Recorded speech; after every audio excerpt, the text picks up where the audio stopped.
It was a very special and unique reality. Israel was only 6 years old. A very small country who had to struggle with all kinds of difficulties, economic and social, and problems of security. And of course, there were so many people who came to Israel from the Shoah, from the Holocaust. And they were part of life, but also not an integral part. They belonged and did not belong. In their very being, they symbolized for the new Israelis the things that we did not want to remember. The humiliation, the persecution, the tragedy. Israel was a country at that time that was all tuned towards the future, all tuned towards the great miracle, really, I regard it as a miracle that happened to the Jewish people by creating the state of Israel, by having a home for ourselves after almost 2,000 years of being in exile in different diasporas. Everything was like magic for our parents when they looked at us, the new generation, the children who were born to a new state, who spoke Hebrew. I don't know if you remember what Ephraim Kishon, the great humorist, once said, that Israel is the country where the mother learns the mother tongue from the child. And it was like that, because so often we children, we knew Hebrew more than our parents. And I remember there was even a special column in the paper, and it was called, it will be hard to translate, Tzabarenu HaChamudim VeHaUktzaniyim, our cute and thorny Sabra kids. And in this, because you know the Israeli born were called Sabra, which is a fruit that only today I learned that is also eatable. I thought we are not eatable, and we are eatable. In this column there were quotations of new inventions of the Hebrew and of the Hebrew slang created by children. And every proud father or mother whose son or daughter said something new, a new expression, a new combination of words, immediately they sent it to the papers, and everybody was in awe when they read how innovative and imaginative our cute thorny sabras are. And it was a country, as I said, that had to defend itself.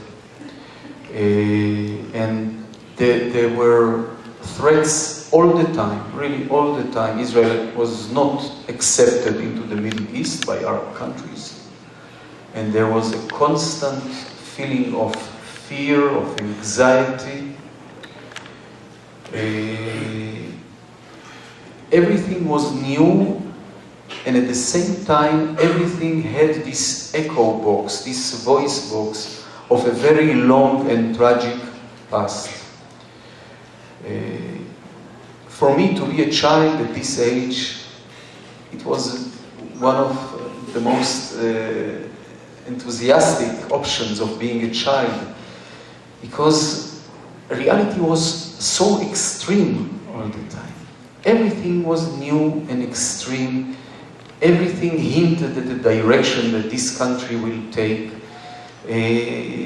We were kids and we were also old in the same time, because we were only the last ring in a long chain of Jews, of people, and we felt that everything that we are doing has some special air around it.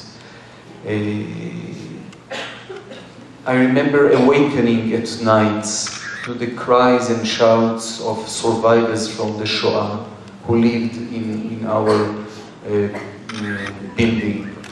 And they had their nightmares, and we were awakened and terrified, and we wanted to know what happened. But quite often, our parents, and those of us who had grandparents, which was quite rare, they would not tell us. They did not want to tell us about the past. They really wanted us to face the future. But of course, we could not have ignored what we have heard. We could not have ignored the people who were walking on the streets with numbers tattooed on their arms. And we knew that there was a huge tragedy, but there was not real open explanation. For example, every lunch between 1:20 and 1:30, there was a program in the radio that we all heard. There was only one channel in the radio, in Kol Israel, the Voice of Israel. And in this program, people were looking for their relatives whom they lost during in the time of the Shoah. And there was a special melody to this program. There was a narrator sitting, a man or a woman, usually it was a woman, and she was saying things like, Anshel, the son of Yaakov and Sarah, from the shtetl, this and that, who once he saw them in the Himmelstrasse in Treblinka, and he's looking for them. Or Chavale, the daughter of Tuvia and Malkale, and so on. So there was this lamenting melody all the time that has accompanied our lunches for years. It was called Hamador Lechikus Govim, the program for looking for lost relatives. And I think that in a certain way, our generation lost its appetite. Not only for food, but also it had something to do it had an effect on the way we perceived life, on the way we perceived the ability or the inability of our parents to protect us from something so severe. But also, I think, it made us think about the nature of mankind. And there was this silent message that was conveyed to us, not only in words, but sometimes also through umbilical cords. Always be on the alert. Always be prepared for a catastrophe. Always suspect. Don't make yourself a target. And these codes, which sometimes we were loyal to, sometimes we betrayed them, but they were always there. We related to them, even when we rejected them, when we started to grow up, and we saw that, well, the world can be also hospitable and friendly, and not all the world is against us. But still, this is a kind of a pillar that our behavior turned it all the time. So, I can tell you also about, playing detectives, and by the way, one of the most popular games was to look for spies, for Egyptian or Jordanians or Syrian spies, and we found spies everywhere, because, every elderly person or everyone who behaved in a strange way became a spy to us. So, in that sense, we behaved like every normal child, I think, in many other countries.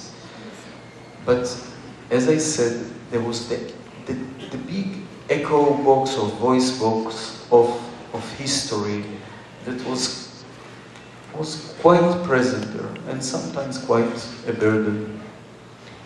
And See Under Love, which is called in Espanol, Véase dos puntos amor, talks about this.